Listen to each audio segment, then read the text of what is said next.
Hey guys, welcome back to our YouTube channel Decode Bits. So guys, आज के हमारे JavaScript series part 22 में हम देखने वाले JavaScript functions. So what is function, function कैसे डिक्लेयर करते हैं, फंक्शन का यूज क्यों करते हैं, कैसे करते हैं, उसके बाद फंक्शन से अगर हमें डेटा रिटर्न करना है तो कैसे रिटर्न करना है। So everything we will cover about the function in our today's video. So without any further delay, let's start our today's video.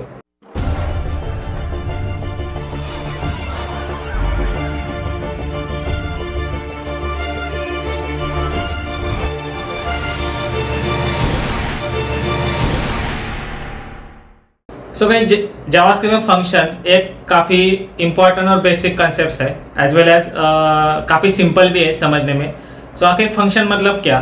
सो एक वर्क जो कि आप रिपीटेडली करते हो, तो वो वर्क रिपीटेडली ना करके उसके लिए आप एक फंक्शन लिख सकते हो और वो फंक्शन को आपको सिर्फ कॉल करना है। तो वे फंक्शन डिक्लेयर कैसे करना है, कॉल कैसे करना है, everything will cover in our today's video. But सबसे पहले समझ लेते कि फंक्शन मतलब क्या और फंक्शन का यूज़ क्यों करना चाहिए और कब करना चाहिए। जैसे कि अगर आपके पास एक एप्लीकेशन है, तो हर एप्लीकेशन में आपको हमेशा कुछ ना कुछ मैसेज शो करने पड़ते हैं। जैसे कि अगर किसी यूज़र ने फॉर्म सबमिट कर दिया तो आपको डेटा सबमिटेड सक्सेसफुली या फिर फॉर्म सबमिटेड सक्सेसफुली ऐसे मैसेज शो करने पड़ते हैं। अगर कहीं पे आपको एरर शो करना है, कहीं एपीआई को एरर आ गया, तो उस केस में भी आपको क्या करना पड़ता है, मैसेज शो करना पड़ता है। सो हर एक्शन के बाद आप वो मैसेज स्टैटिकली लिखोगे क्या? नहीं लिखोगे, आप लिख सकते हो लेकिन वो रिपीटेड कोड हो जाएगा। तो उससे बेटर ये है कि आप एक फंक्शन लिख लो और फंक्शन में आप वो जो भी मैसेज आपको शो करना है यूज़र को, वो पास करो और फिर वो मैसेज यूज़र को शो हो जाएगा उस एक फंक्शन से। तो इस केस में क्या होगा कि आपका जो कोड है वो बच जाएगा। आप रिपीटेडली आपको मैसेज शो करने का कोड लिखने की जरूरत नहीं है, आपको सिर्फ एक फंक्शन लिखना है, फंक्शन में वो कोड लिखना है और फंक्शन को कॉल करना है, दैट्स इट। सो एक तो ये एग्जाम्पल हो गया, टेक्निकल एग्जाम्पल हो गया। लेकिन अभी हम थोड़ा डेली लाइफ का एग्जाम्पल लेके समझ लेते हैं कि डेली लाइफ में भी हम जब कुछ चीज़ें खरीदते हैं या फिर किसी स्टोर में जाते हैं तो वहाँ पे बिलिंग सिस्टम होता है। तो बिलिंग सिस्टम के पीछे भी एक फंक्शंस लिखा होता है, जो बिलिंग सिस्टम वर्क करता है उसके पीछे भी एक फंक्शन लिखा होता है। अभी वहाँ पे फंक्शन का यूज़ कैसे होता है वो पहले समझ लेते हैं। जैसे कि आपने ग्रोसरी स्टोर गए और ग्रोसरी स्टोर से आपने क्या किया है, कुछ सामान खरीदी किया है। अभी क्या क्या खरीद किया है, जैसे कि आपने शुगर लिया है, ओके, उसके बाद आपने क्या लिया है, ऑयल लिया है, उसके बाद आपने सॉल्ट लिया है। ये जो आइटम लिए ये तो हो गए ग्रोसरी आइटम। तो इन पे टैक्स जो लगने वाला है वो लगने वाला है 10%, ओके। अभी आपने क्या किया, कुछ कॉस्मेटिक्स लिए, जैसे कि कुछ क्रीम्स वगैरह लिए। सो यहाँ पे मैं कॉस्मेटिक्स लिख लेता हूँ, शायद स्पेलिंग गलत है लेकिन फिर भी समझ लो। तो कॉस्मेटिक्स ले लिए, उसमें कॉस्मेटिक्स पे कितने परसेंटेज लगता है जीएसटी? अराउंड 18% पकड़ लेते हैं हम, ये जस्ट टेंटेटिव है, तो 18% ले लिया मैंने। उसके बाद आपने कुछ अलग चीज़ें जो कि खाने पीने की चीज़ें नहीं है, जैसे कि कुछ वॉशिंग पाउडर्स वगैरह ले ली। जैसे कि मैंने यहाँ पे लेता हूँ वॉशिंग पाउडर, ओके। सो आपने वॉशिंग पाउडर ले ली, उस पर आपको लगने वाला है 12% टैक्स। तो ऐसे हर एक चीज़ पे अलग अलग आपको टैक्स लगने वाला है। अगर हमने फंक्शन यहाँ पे यूज़ नहीं किया तो हमें क्या करना पड़ेगा? अब ये बैकग्राउंड का लॉजिक बता रहा हूँ। आपके हर एक ग्रोसरी स्टोर में अभी कंप्यूटराइज हो गया है, हर एक ग्रोसरी स्टोर में एप्लीकेशन होता है, कंप्यूटर सिस्टम होते हैं, वो आपके आइटम्स जस्ट स्कैन करते हैं बारकोड के, इससे फिर वो मतलब गेट करते हैं कि आइटम फूड आइटम है या नॉन फूड आइटम है, और अकॉर्डिंगली उस पर टैक्स कैलकुलेट होता है। सो अगर आप बिल देखोगे तो बिल पे भी आ जाता है आपका कि कौन से आइटम पे कितना टैक्स आपको लगा है। तो अभी ये खाने पीने के मतलब फूड आइटम जो है, जैसे कि शुगर, ऑयल और सॉल्ट, यहाँ पे आपको 10% जो है टैक्स देना है। तो अभी हर एक आइटम के लिए हम तो अलग अलग टैक्स कैलकुलेट नहीं करेंगे। हर एक आइटम के लिए अगर हम अलग अलग टैक्स कैलकुलेट करने बैठे या फिर कोड लिखा हमने तो काफ़ी लेंथी कोड हो जाएगा। तो इस केस में अभी फंक्शन का रोल आता है। तो हम फंक्शन लिखते हैं, एक फंक्शन लिखते हैं टैक्स कैलकुलेट करने का। जैसे कि एक मैंने यहाँ पे कैल करके फंक्शन लिखा और इस फंक्शन में मैं क्या करूँगा, जो भी मुझे कैलकुलेट करना है वो टैक्स में इस फंक्शन में यहाँ पे कैलकुलेट कर लूँगा। जैसे कि मुझे फूड आइटम के लिए टैक्स कैलकुलेट करना है, तो मैं ये जो फूड आइटम है इसका कैलकुलेशन लूँगा, जो भी XYZ, सपोज शुगर मैंने ली उसके 50 रुपीज़ हुए, ऑयल लिए उसके 100 रुपीज़ हो गए, जो सॉल्ट लिया उसके हो गए 20 रुपीज़। सो मेरा टोटल कितना हो गया, 170। तो यहाँ पे मेरा टोटल कितना हो गया, 170 हो गया। तो मैं यहाँ पे क्या करूँगा, यहाँ पे सबसे पहले इस फंक्शन में पैरामीटर्स लूँगा। सो इस फंक्शन को मैं जहाँ पे कॉल करूँगा वहाँ पे मैं इसमें आर्गुमेंट पास करूँगा। सो क्या क्या करूँगा, मैं टोटल वैल्यू पास करूँगा और उसके बाद टैक्स जो है और टैक्स में यहाँ पे पास करूँगा। तो अभी टैक्स और टोटल वैल्यू पास करने के बाद इस फंक्शन के अंदर मैं टैक्स कैलकुलेशन का फॉर्मूला लिखूंगा और उसके अकॉर्डिंग टैक्स कैलकुलेट करके वैल्यू जो भी फाइनल वैल्यू होगा वो वैल्यू में यहाँ पे रिटर्न कर दूंगा। तो ये हो गया फूड आइटम के लिए। तो उसके बाद कॉस्मेटिक, मतलब जो नॉन फूड आइटम है, कॉस्मेटिक में 18% है, तो कॉस्मेटिक के जो भी जितने भी आइटम्स होंगे उसकी टोटल करूंगा, वो पास करूंगा इस फंक्शन को, कैलकुलेट फंक्शन को पास करूंगा। या अगेन कॉस्मेटिक पे जो भी टैक्स लगने वाला टैक्स में यहाँ पे क्या होगा, कैलकुलेट होगा और रिटर्न हो जाएगा। वैसे नॉन फूड आइटम जो है वो जैसे कि वॉशिंग पाउडर हो गया या फिर कुछ आपने सोप्स वगैरह ले लिए, तो उसके ऊपर जो भी टैक्स लगने वाला है तो उसकी टोटल वैल्यू करूंगा और उसका यहाँ पे टैक्स कैलकुलेट करके रिटर्न कर दूंगा। तो हमें क्या करना पड़ा, यहाँ पे एक सिंपल टैक्स कैलकुलेशन का एक फंक्शन लिखना पड़ा, उसमें हम टैक्स कैलकुलेट कर रहे हैं और सब सिंपली वैल्यू क्या कर रहे हैं, रिटर्न कर रहे हैं। तो इस तरीके से फंक्शन का इस्तेमाल जनरल लाइफ में भी होता है। सो ये तो हमने अभी जनरल एग्जांपल लेके समझ लिया, लेकिन टेक्निकली अगर आपको डेफिनेशन चाहिए फंक्शन की, तो फंक्शन क्या है, तो फंक्शन एक ब्लॉक ऑफ कोड है। JavaScript function is a block of code design to perform a specific task. तो एक स्पेसिफिक टास्क परफॉर्म करने के लिए हमने एक फंक्शन डिजाइन किया है। So it is executed when called और इन्वोक। सो फंक्शन डिक्लेरेशन एक अलग पार्ट हो गया, मतलब फंक्शन लिखना या फिर उसको फंक्शन डिफाइन करना भी बोलते हैं। तो अभी डिफाइन कैसे करना है, उसको कॉल कैसे करना है, तो सब कुछ हम देखने वाले। सो लिखना अलग बात हो गया और कॉल करना अलग बात हो गया। सो इसीलिए यहाँ पे बोला है कि it is executed when call. तो जब हम फंक्शन कॉल करते हैं उसके बाद ही फंक्शन में जो भी हमने कोड लिखा है वो कोड क्या होता है, एग्जीक्यूट होता है। So function allows you to encapsulate code for reuse. So function में जो भी कोड हम लिखते हैं वो हम रीयूज कर सकते हैं n नंबर्स ऑफ टाइम। आप कहीं पे भी कितनी भी बार फंक्शन को यूज कर सकते हो, कॉल कर सकते हो। So make your program more modular, maintainable and easier to understand. तो फंक्शन अगर आप यूज करते हो तो आप क्या क्या कर सकते हो, आपका जो प्रोग्राम है वो मोर रीडेबल रहेगा, मोर मैनेजेबल, मेंटेनेबल रहेगा और रीयूजेबल और इजी टू अंडरस्टैंडेबल भी रहेगा। सो इतने सारे एडवांटेजेस है फंक्शन यूज करने के। सो अभी हमने थ्योरी तो समझ ली, अभी हम टेक्निकली जाते हैं, एक थोड़ा प्रोग्राम एग्जांपल करके देखते हैं। तो सबसे पहले हम देखने वाले how to declare a function, function को डिक्लेयर कैसे करना है। सो आप यहाँ पे देख सकते हो, यहाँ पे एक स्क्रीनशॉट भी लगाया हमने। So to declare a function you use the function keyword. तो सबसे पहले आपको क्या करना है, यहाँ पे फंक्शन कीवर्ड लिखना है। तो आप यहाँ पे स्क्रीनशॉट में भी देख सकते हो, यहाँ पे हमने क्या किया है, फंक्शन कीवर्ड लिखा है। तो सबसे पहले आपको फंक्शन कीवर्ड लिखना है। यहाँ पे फंक्शन कीवर्ड लिखने के बाद जिस नाम से भी आपको फंक्शन डिक्लेयर करना है, जैसे कि मैंने हमें अभी देखा हमें कैलकुलेट टैक्स कैलकुलेट करना था, तो यहाँ पे आपको फंक्शन का नाम देना है। तो फंक्शन का नाम हम क्या दे सकते हैं, कुछ भी XYZ। तो अभी अगर हमें यहाँ पे टैक्स को कैलकुलेट करना है तो हम क्या करेंगे, कैलकुलेट टैक्स या फिर टैक्स कैलकुलेट या फिर सिंपली कैलकुलेट, ऐसा भी आप फंक्शन का नाम दे सकते हो, XYZ what ever you want. Okay उसके बाद पैरेंथेसिस देना है। यहाँ पे आप देख सकते हो पैरेंथेसिस दिया है हमने। पैरेंथेसिस के बाद आपको parameter 1, parameter 2 and parameter n। तो इस फंक्शन को आप n numbers of parameter pass कर सकते हो। यहाँ पे हमने 1, 2 एंड n ऐसा दिया है। सो आप n नंबर्स ऑफ पैरामीटर इस फंक्शन को पास कर सकते हो और इस पैरामीटर का यूज करके हम कैलकुलेशन या फिर जो भी ऑपरेशन आपको परफॉर्म करना है इस बॉडी फंक्शन के बॉडी के अंदर, मतलब इस कर्ली ब्रैकेट ओपन और कर्ली ब्रैकेट जो क्लोज है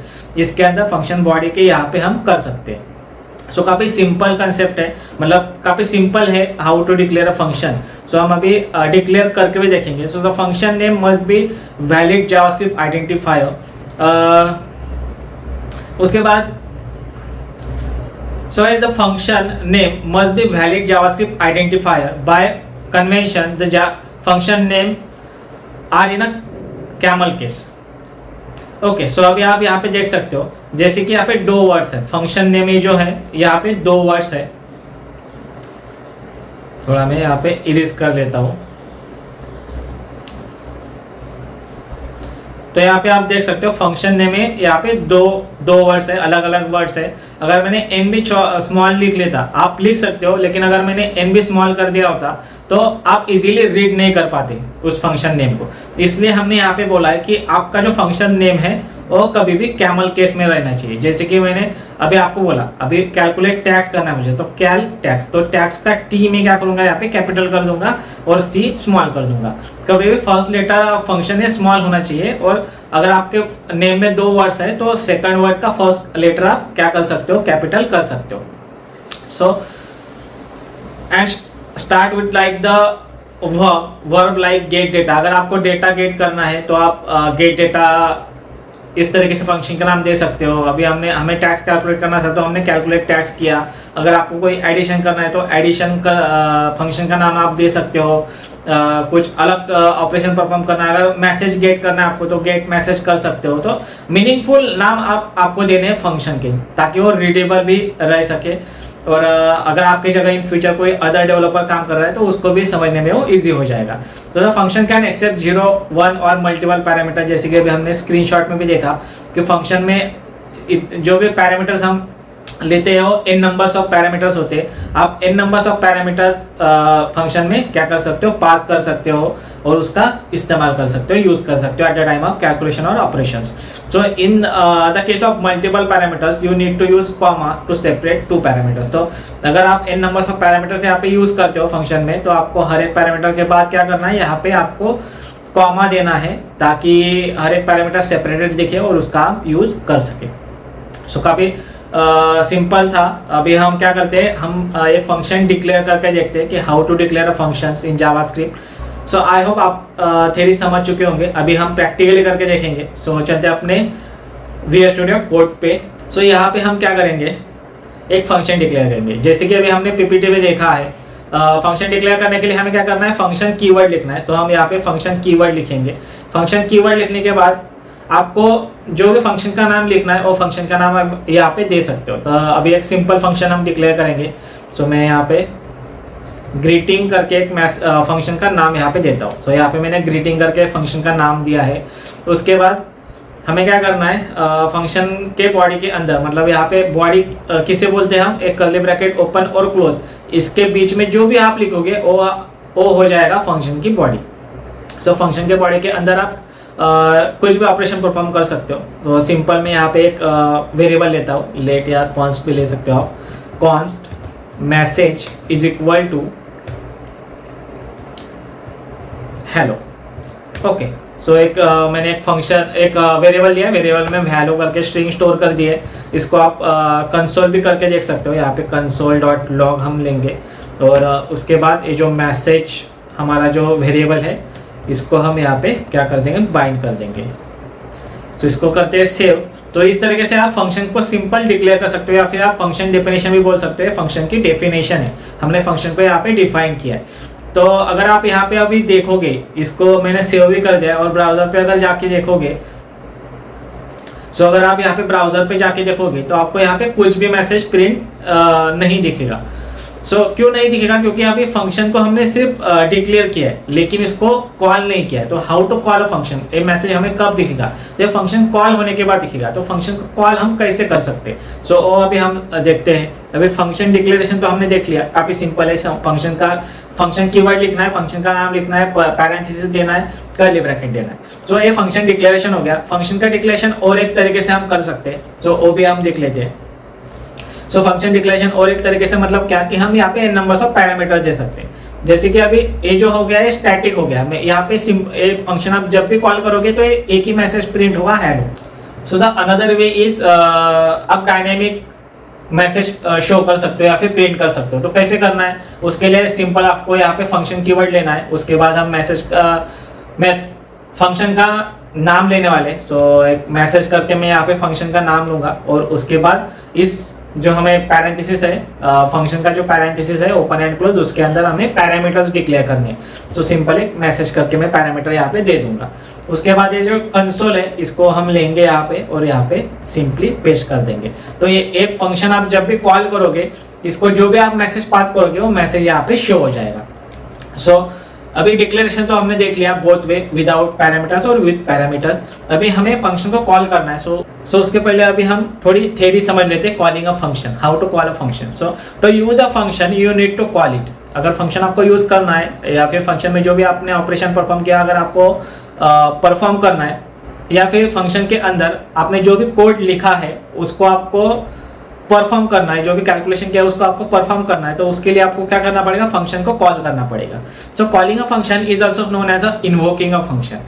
To call a function, you use its name followed by the parenthesis including the arguments.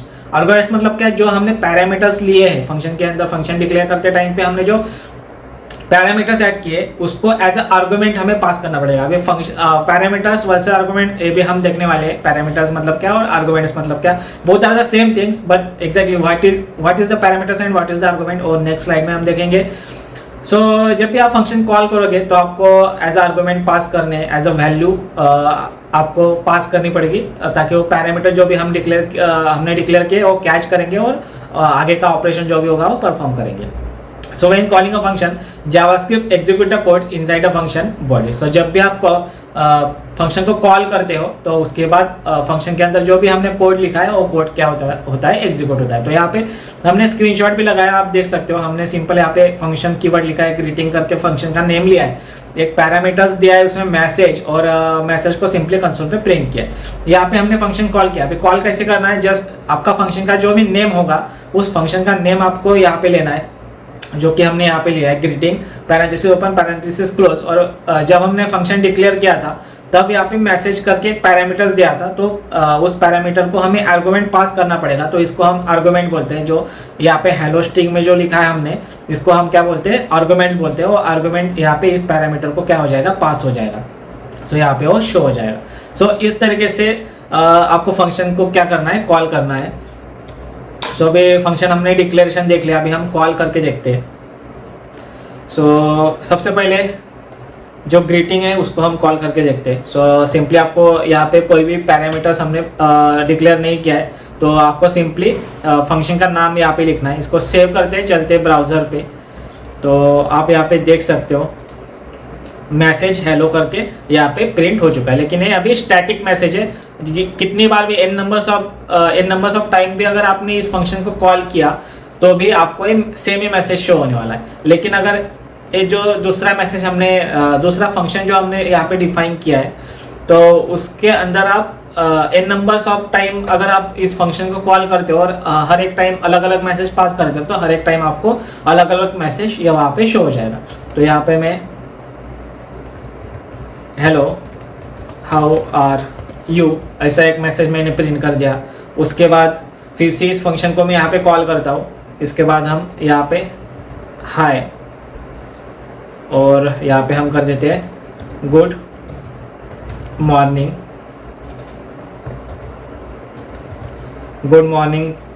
ऐसा एक मैसेज प्रिंट कर देंगे. उसके बाद और एक मैं लेता हूँ और यहाँ पे सिंपल गुड बाय.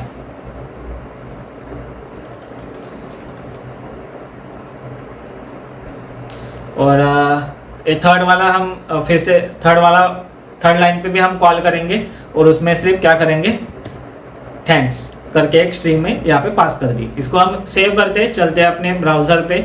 तो आप देख सकते हो, फिर से रिफ्रेश करता हूँ. ये तो हमारा स्टैटिक मैसेज है, लेकिन जो सेकंड मेथड था हमारा मैसेज करके, उसमें हर टाइम हमने अलग स्ट्रिंग अलग मैसेज पास किया, तो हर एक टाइम अलग मैसेज यहाँ पे प्रिंट हो चुका है. जैसे कि फर्स्ट इसमें हेलो हाउ आर यू है, सेकंड इसमें हाई गुड मॉर्निंग है, और थर्ड इसमें थैंक्स.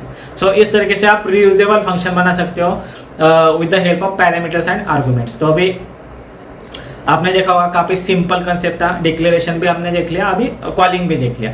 सो अभी हम समझेंगे पैरामीटर्स वर्सेस आर्गुमेंट्स. पैरामीटर्स और आर्गुमेंट को हमने यूज तो कर लिया एग्जांपल में, लेकिन अभी हमें समझना है कि एग्जैक्टली पैरामीटर्स मतलब क्या और आर्गुमेंट्स मतलब क्या. So the terms parameters and arguments are often use interchangeably, however they are essentially different. When declare a function you specify the parameters. So जब हम फंक्शन को डिक्लेयर करते हैं, जैसे कि आप यहाँ पे स्क्रीनशॉट में भी देख सकते हो, यहाँ पे हमने फंक्शन को डिक्लेयर किया है. तो डिक्लेयर करते समय जो हमने यहाँ पे मैसेज करके एक वेरिएबल लिया है, या फिर इसको हम पैरामीटर्स बोलते हैं. सो जो स्ट्रिंग लिया है हमने यहाँ पे मैसेज करके, तो उसको हम क्या बोलेंगे, पैरामीटर्स बोलेंगे. तो इसको हम क्या बोलेंगे, पैरामीटर्स बोलेंगे. सो मेथड या फिर फंक्शन डिक्लेयर करते समय जो भी हमने यहाँ पे यूज किया है उसको हम क्या बोलते हैं, पैरामीटर्स बोलते हैं. However when calling a function you pass the argument, और जब हम फंक्शन को कॉल करते हैं तो कॉलिंग के टाइम पे जो भी हम स्ट्रिंग या फिर जो भी डेटा हम पास करते हैं उस डेटा को हम क्या बोलते हैं, आर्गुमेंट्स बोलते हैं। क्या बोलते हैं, आर्गुमेंट्स बोलते हैं। तो ये मेनली डिफरेंस है पैरामीटर्स और आर्गुमेंट के बीच का। So you pass the arguments that are corresponding to the parameters. तो अगर आपके पास n नंबर्स ऑफ पैरामीटर्स है तो आपको n नंबर्स ऑफ आर्गुमेंट आप पास कर सकते हो। So this is about the parameters versus arguments. ये भी काफ़ी आई होप आपको समझ में आया होगा, काफ़ी सिंपल कंसेप्ट था।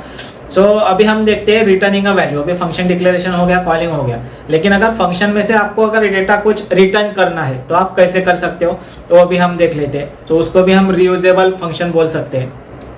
सो चलते हैं अपने विजुअल स्टूडियो कोड पे, और यहाँ पे सिंपल हम क्या करते हैं, एक एग्जाम्पल लेते हैं रिटर्निंग अ वैल्यू का। सो जैसे कि वीडियो के स्टार्टिंग में हमने टैक्स कैलकुलेशन का एग्जाम्पल लिया था, तो सेम एग्जांपल लेते हैं। तो how to calculate a tax using function, ये भी आपको समझ में आ जाएगा, और वैल्यू हम कैसे रिटर्न कर सकते हैं ये भी आपको समझ में आ जाएगा। तो सिंपल आप मैसेज भी रिटर्न कर सकते हो फंक्शन से। सो अगर आपको सिंपल मैसेज रिटर्न करना है तो आप ऐसे कर सकते हो। एक कीवर्ड लेंगे सबसे पहले से, उसके बाद फंक्शन, और जो भी मैसेज आपको चाहिए डायनामिकली, तो एक पैरामीटर्स लेंगे हम उसके लिए। और सिंपल आपको क्या करना है, यहाँ पे रिटर्न कीवर्ड लिखना है, रिटर्न, और ये जो मैसेज है वो मैसेज आपको क्या करना है, रिटर्न कर देना है। अब इसको हम कॉल कैसे करेंगे, सो अगेन एक यहाँ पे मुझे वेरिएबल डिक्लेयर करना पड़ेगा। सो एक कॉन्स्ट ग्रीटिंग करके एक वेरिएबल मैंने यहाँ पे यूज़ किया, ग्रीटिंग करके। इसमें हमें क्या करना पड़ेगा, ये जो मैसेज है वो हमें यहाँ पे स्टोर करना है। अब स्टोर करने के बाद इसको हमें एक आर्गुमेंट भी पास करना पड़ेगा। सो हम एक यहाँ पे आर्गुमेंट पास करेंगे। उसके बाद कंसोल में ग्रीटिंग को, कंसोल डॉट लॉग के अंदर ये जो ग्रीटिंग वेरिएबल है उस ग्रीटिंग वेरिएबल को हम यहाँ पे सिंपली प्रिंट कर देंगे। सो इसको करते हैं सेव, चलते हैं ब्राउजर पे, तो आप देख सकते हो यहाँ पे ग्रीटिंग हेलो आपको मिल चुका है। सो इस तरीके से आप अगर आपको रिटर्न करना है, कुछ स्ट्रिंग रिटर्न करना है, कुछ कैलकुलेशन रिटर्न करना है, तो इस तरीके से आप सिंपली रिटर्न कर सकते हो। सो ये तो बेसिक एग्जांपल हो गया, लेकिन अभी हमें क्या करना है, एक टैक्स कैलकुलेशन का एग्जांपल देखना है। सो हम क्या करते हैं, सो सबसे पहले आप टैक्स कैलकुलेट करने के लिए फंक्शन लिखते हैं। सो फंक्शन कैलकुलेट टैक्स,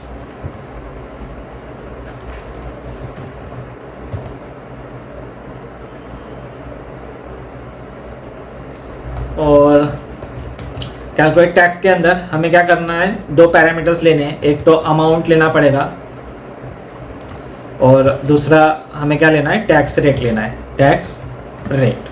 तो दो पैरामीटर्स हमने यहाँ पे डिफाइन किए हैं, एक जो टोटल अमाउंट होगा वो टोटल अमाउंट, और दूसरा जो है वो टैक्स रेट लेना है। उसके बाद अभी फंक्शन बॉडी में हमें क्या करना है, कैलकुलेट करना है। सो यहाँ पे मैं एक वेरिएबल लेता हूँ कॉन्स्ट टैक्स, टैक्स EMT मतलब क्या, अमाउंट शॉर्ट फॉर्म लिया है मैंने यहाँ पे। टैक्स EMT मतलब क्या, tax amount is equal to, जो हमने अमाउंट पैरामीटर लिया है तो वो पैरामीटर की हम वैल्यू यहाँ पे लेंगे। So amount into tax rate divided by 100। तो यहाँ पे हमारा क्या होगा, टैक्स कैलकुलेट हो जाएगा।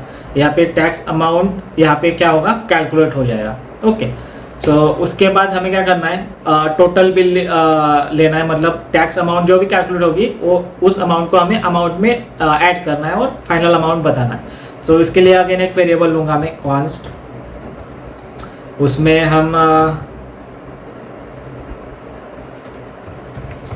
Total amount is equal to, amount के अंदर तो हमारे पास ऑलरेडी अमाउंट है विदाउट टैक्स वाली, तो अमाउंट हम लेंगे, प्लस जो भी टैक्स कैलकुलेट होके आया है और टैक्स की अमाउंट हम यहाँ पे प्लस कर देंगे। तो इसमें हमें क्या मिल चुका है, total amount including tax.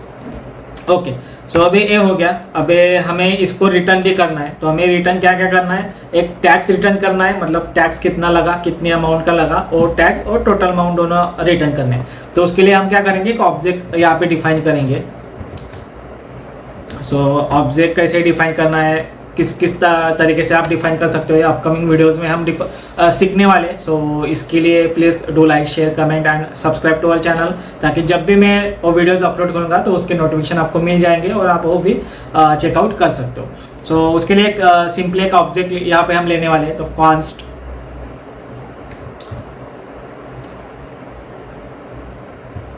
Calculation करके एक ऑब्जेक्ट लेता हूँ मैं।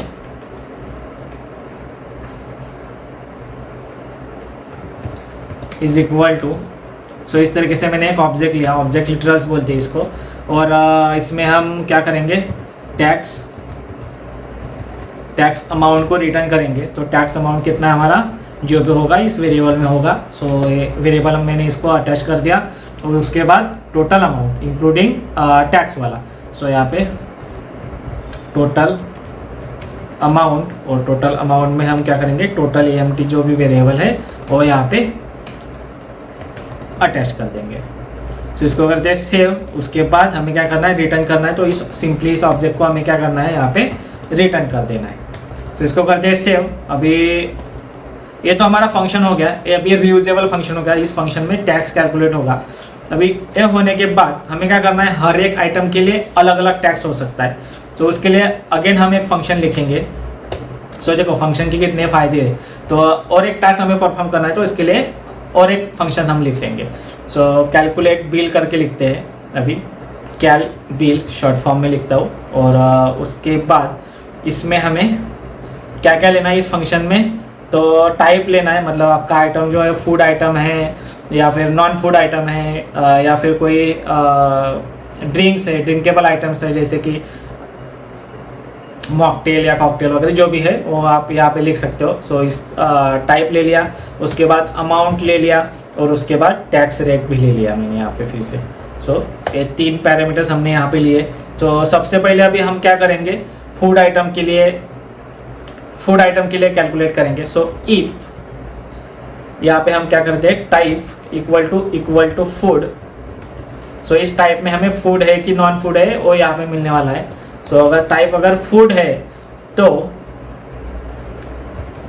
Const food bill equal to, ये जो फंक्शन अभी हमने किया है टैक्स कैलकुलेशन का, वो अभी हमें क्या करना है, यहाँ पे कैलकुलेट करना है, मतलब कॉल करना है। इस फंक्शन को अभी हम कॉल करेंगे, इसमें हमें अमाउंट पास करना है। सो यहाँ पे हम अमाउंट पास करेंगे और टैक्स का रेट पास करेंगे, तो ये दोनों यहाँ पे चले जाएंगे। सो ये हो गया हमारा फूड बिल यहाँ पे कैलकुलेट। उसके बाद हम यहाँ पे अभी शो कर सकते हैं मैसेज या फिर जो भी कैलकुलेशन है आप वो शो कर सकते हो। इसके लिए हम सिंपल यहाँ पे console.log का यूज़ करने वाले हैं, और console.log के इसमें हम यहाँ पे सिंपल मैसेज और जो भी अमाउंट है वो अमाउंट यहाँ पे शो कर देंगे। So your food items bill is, और यहाँ पे हम एक्सक्लूडिंग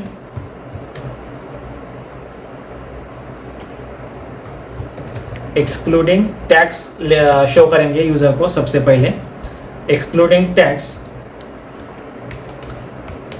कितना है, तो अमाउंट हमें सिर्फ शो करना है। तो ये जो अमाउंट है वो एक्सक्लूडिंग टैक्स है, इसलिए हमने डायरेक्ट अमाउंट यहाँ पे अटैच कर दिया। उसके बाद हम यहाँ पे इंक्लूडिंग टैक्स वाला लेते हैं। सो इंक्लूडिंग टैक्स, तो इंक्लूडिंग टैक्स कैसे मिलेगा, ये जो फूड बिल है और फूड बिल यहाँ पे अटैच करेंगे, और किस में आ रहा है, टोटल अमाउंट इसमें आ रहा है। सो डॉट ए कर देंगे, डॉट टोटल अमाउंट। तो यहाँ पे आपको अमाउंट मिल गया और यहाँ पे आपको टोटल अमाउंट मिल गया। अगर टैक्स भी आपको चाहिए तो फिर से एक यहाँ पे लिख सकते हैं एप्लीकेबल टैक्स, और टैक्स का रेट भी आप यहाँ पे दे सकते हो।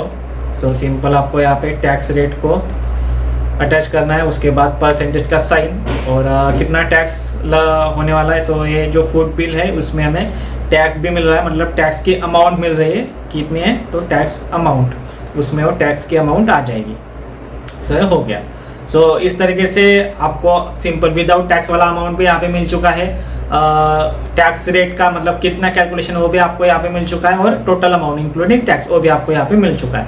सो ये हो गया फूड के लिए। अगर नॉन फूड के लिए चाहिए तो नॉन फूड के लिए भी आप यहाँ पे कर सकते हो। तो इसमें आपको आएगा नॉन फूड आइटम।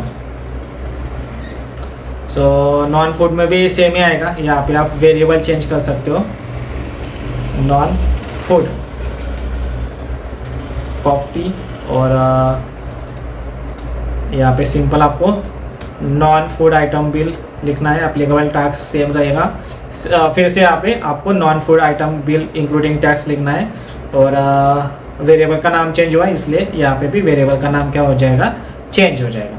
तो सबसे पहले टैक्स कैलकुलेशन का जो फंक्शन है वो फंक्शन हमने यहाँ पे डिफाइन किया, इसको यहाँ पे हमने क्या किया है, कॉल किया है, और जो भी वैल्यूज आएंगी वो फूड बिल या food bill and non food bill है जो दो वेरिएबल्स है इसमें स्टोर हो जाएगी।